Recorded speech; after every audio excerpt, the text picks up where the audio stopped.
Well, I think up until now, I've always, been in a work situation, or I had my children or something, and that made me feel like not being medicated was hard on them, and that I couldn't function. Function was very important.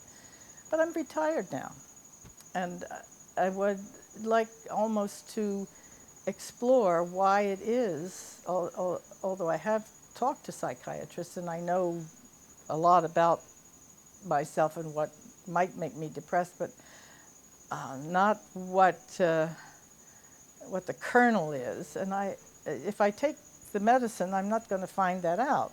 And I only have, what, 2 more decades maybe to figure it out.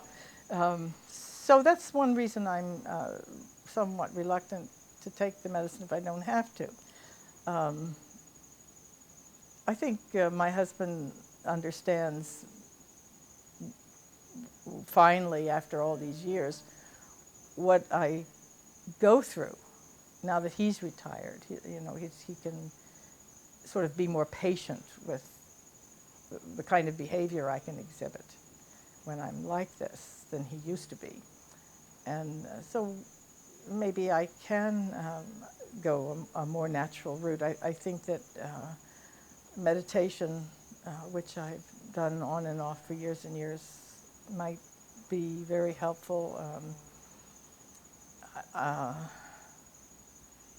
It's too bad I can't run. That was the best thing. I mean, it doesn't do everything. I mean, I would still get depressed, but I could function pretty well all day long after a good run. And then if I would stop running for a period of time, then this depression would come back, and this difficulty in functioning would come back. My bad temper everything would come back. Conversations with psychiatrists usually revolved around what I perceived my husband was doing to me. Not that he was actively doing things to me, but he was preventing me from achieving my goals because he had needs. The need to take care of the children. Stanley was not somebody who, like the modern couple, has a division of labor, and we didn't really have that. At least I thought that that's what I was getting depressed about, but he was just the immediate person, the immediate thing that was there. It was very easy to find that to think that he was the one who was causing all of these difficulties and sadnesses that I was having.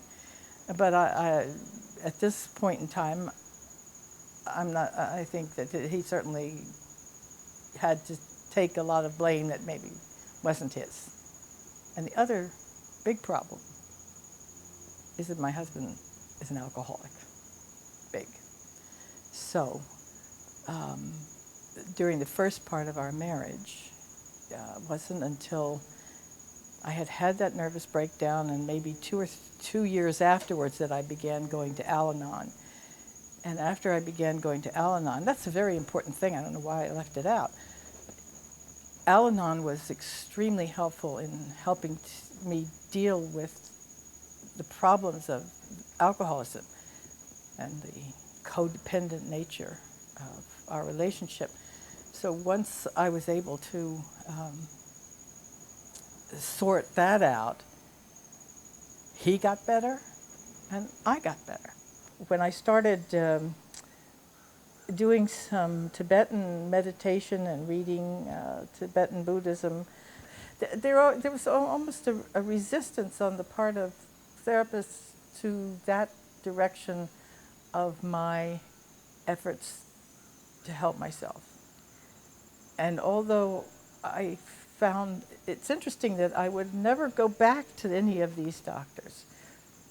I would go to them, they would help me with the problem that I was having. And And then the next time, I would find somebody else. And I don't know why that was, why I was never, but I think that they weren't, you know, whatever it was that I did with them, I had grown beyond.